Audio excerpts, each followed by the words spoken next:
Assalamualaikum warahmatullahi wabarakatuh. Saya Maya Putri Safira dengan nomor BP 191044-2009 akan menjelaskan tugas presentasi radiobiologi saya mengenai efek radiasi terhadap kulit. Berikut penjelasan yang akan saya jelaskan. Yang pertama, pengertian radiasi. Yang kedua, pengertian radiasi matahari. Yang ketiga, pengertian kulit. Yang keempat, anatomi kulit. Yang kelima, dampak positif radiasi matahari pada kulit. Yang keenam, dampak negatif radiasi matahari pada kulit. Yang pertama akan dibahas mengenai pengertian radiasi. Sebelumnya, kita harus tahu dulu apa itu radiasi. Nah, radiasi itu sendiri adalah energi yang terpancar dari materi atau atom dalam bentuk partikel atau gelombang. Yang kedua, mengenai pengertian radiasi matahari.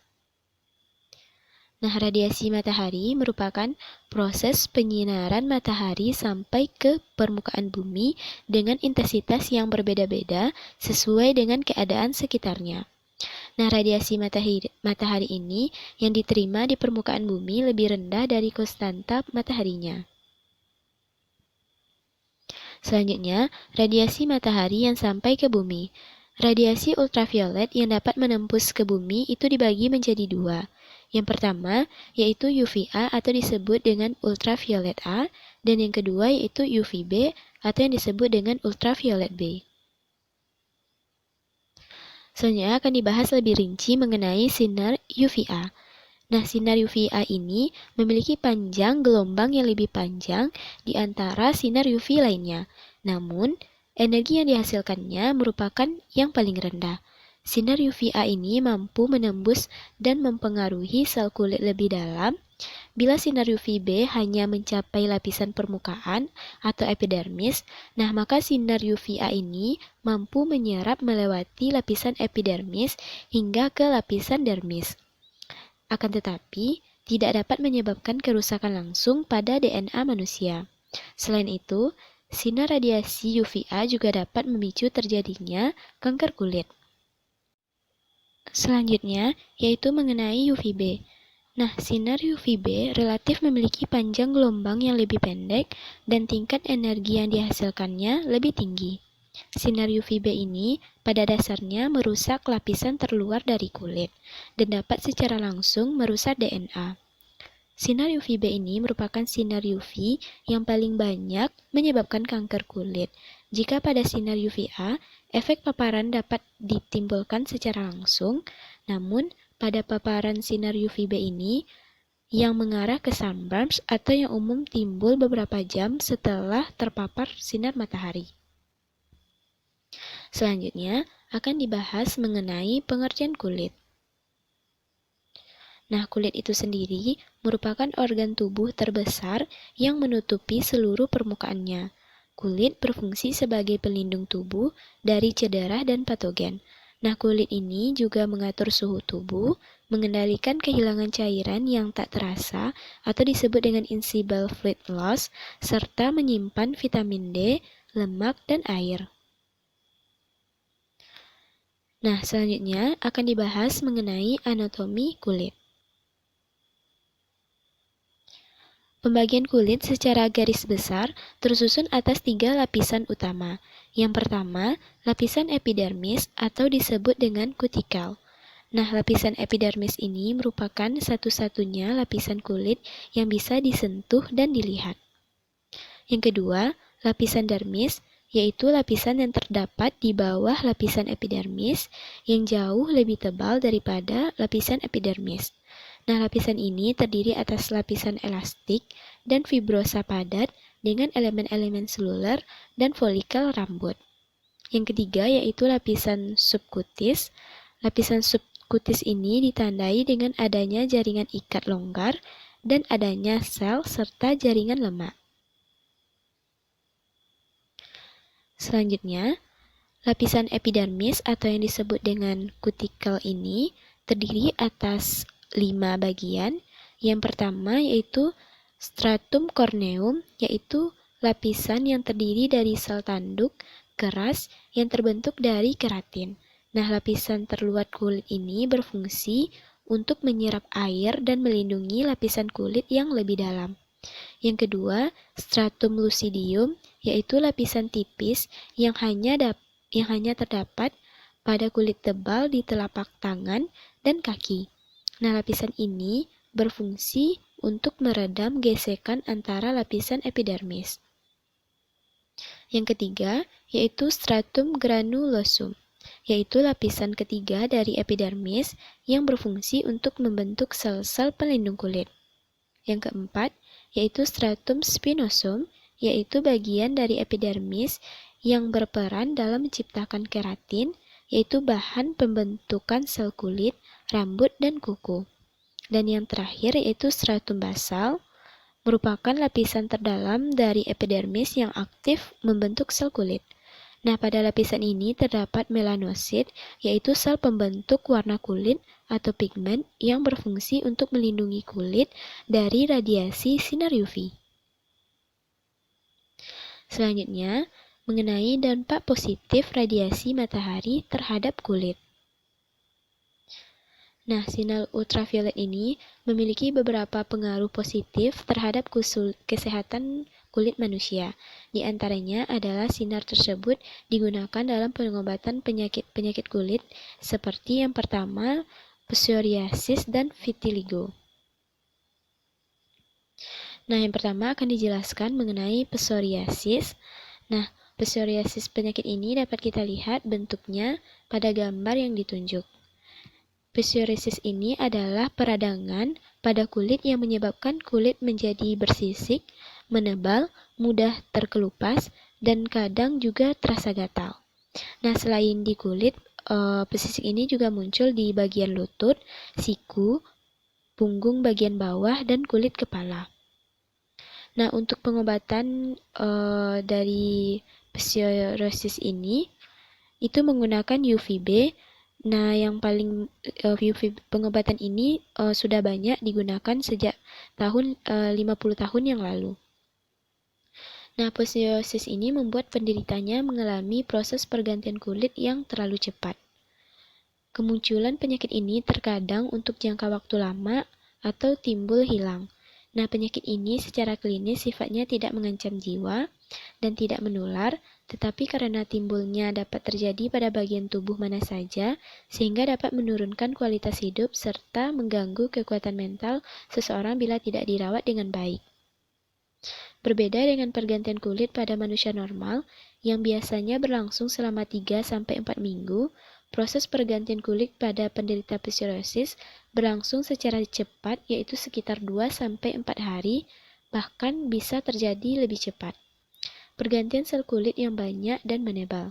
Sampai saat ini, penyakit psoriasis ini belum diketahui penyebabnya secara pasti, sehingga belum ada pengobatan yang dapat menyembuhkan secara total penyakit psoriasis ini.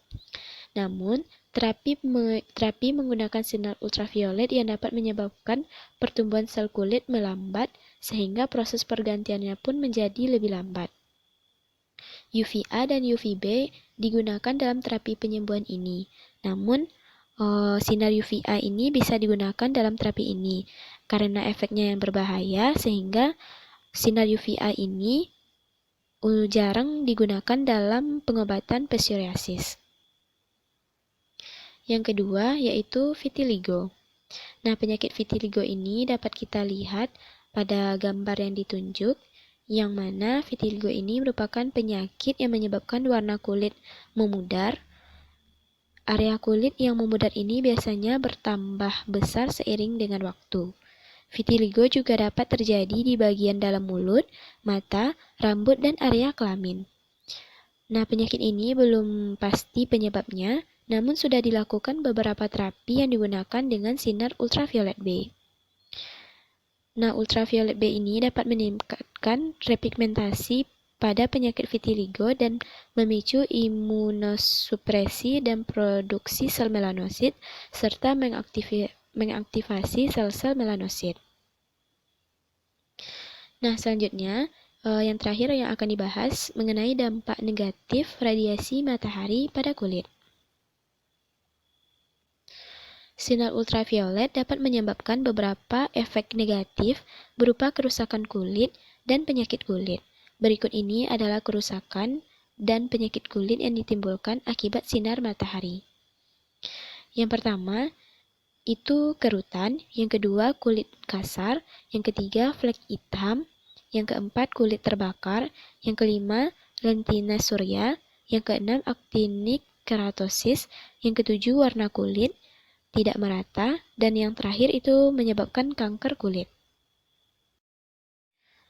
Nah, baiklah, penyebab dari radiasi UV terhadap kulit tadi akan dibahas satu persatu.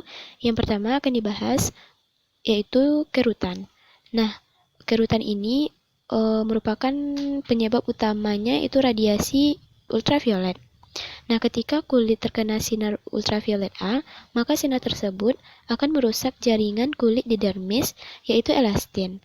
Nah, jika lapisan elastin pada kulit rusak, maka kulit akan mengalami meregang, keriput, dan mulai tampak garis-garis padanya. Jika sudah parah, maka kulit akan sulit kembali kepada posisi semula. Selanjutnya, yaitu kulit menjadi kasar. Sinar UVA dapat menembus jauh lebih dalam dan merusak sel kolagen. Nah, hal ini membuat kulit tampak kering dan kasar. Setelah kolagen rusak, tidak mudah untuk diperbaiki.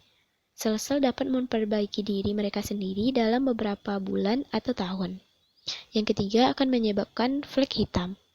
Nah, flek hitam itu merupakan noda atau bercak berwarna kehitaman yang terdapat di wajah akibat pigmentasi kulit yang secara berlebihan. Kondisi ini umum dan biasanya tidak membahayakan bagi penderitanya. Yang keempat, menyebabkan kulit terbakar atau nama lainnya sunburn. Sunburn atau kulit terbakar merupakan kerusakan kulit dari sinar UV matahari.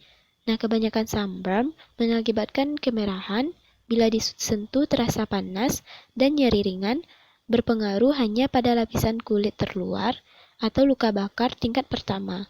Nah, sunburn ini ada dua jenis, yaitu sunburn tingkat 1 dan sunburn tingkat 2.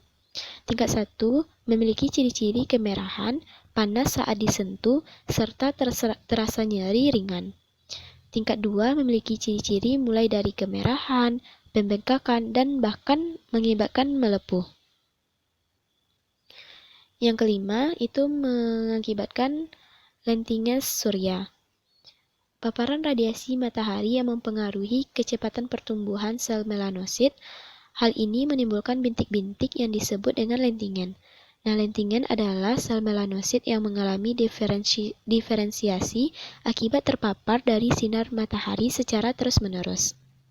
Yang keenam, yaitu actinic keratosis, adalah kondisi kulit yang kasar, menebal dan bersisik akibat paparan sinar matahari dalam waktu yang lama. Actinic keratosis ini disebut juga dengan solar keratosis. Juga dapat terjadi akibat penggunaan alat tanning untuk menghitamkan kulit. Selanjutnya, menyebabkan warna kulit menjadi tidak merata. Paparan sinar matahari yang terlalu banyak dapat membuat warna kulit tidak merata dan terjadi pigmentasi. Beberapa area akan menjadi lebih gelap, nah sementara yang lainnya menjadi lebih terang. Yang terakhir, yaitu menyebabkan kanker kulit. Kanker kulit merupakan pertumbuhan sel-sel pada kulit, yaitu pada saraf abnormal. Nah, penyebab kanker kulit ini berbeda-beda dan tergantung tingkat keganasan kankernya pun berbeda-beda. Kanker kulit biasanya tumbuh di epidermis sehingga tumor atau benjolan dapat terlihat dari luar. Sehingga kanker kulit merupakan jenis kanker yang paling mudah ditemukan gejalanya pada stadium awal. Nah, ada 3 jenis kanker kulit yang disebabkan oleh radiasi matahari yang paling umum terjadi pada manusia. Yang pertama itu karsinoma sel basal, yang kedua karsinoma sel squamosa, dan yang ketiga itu melanoma. Nah, berikut penjelasan dari masing-masing kanker tadi. Yang pertama, karsinoma sel basal. Karsinoma sel basal ini adalah jenis kanker kulit yang ganas yang berasal dari sel-sel basal epidermis. Karsinoma sel basal ini paling sering terjadi, tetapi pertumbuhannya lambat. Biasanya tumor ini timbul di kulit muka, atau di hidung, kelopak mata, kulit bibir, dan dahi. Nah, karsinoma sel basal ini adalah kanker kulit yang mudah diobati dan paling tidak mungkin menyebar, meskipun dapat merusak jaringan di sekitarnya. Yang kedua yaitu karsinoma sel squamosa.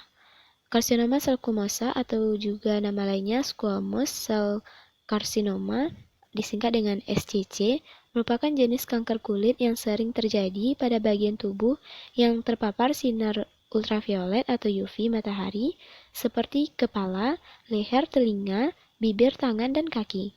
Pertumbuhan jenis kanker kulit ini termasuk lambat, meski begitu, kanker ini dapat menyebar ke jaringan tulang dan kelenjar getah bening terdekat sehingga sulit untuk diobati. Yang ketiga yaitu melanoma.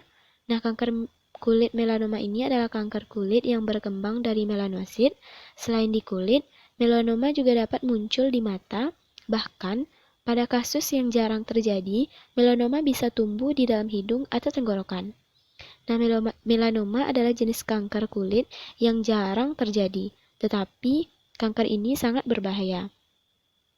Kanker melanoma ini dimulai dari kulit manusia dan dapat menyebar ke organ lain di dalam tubuh jika terlambat untuk ditangani.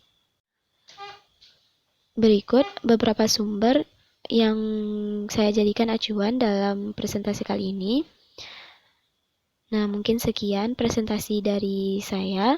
Jika ada kata-kata yang salah, mohon dimaafkan. Wabillahi taufiq wal hidayah. Wassalamualaikum warahmatullahi wabarakatuh.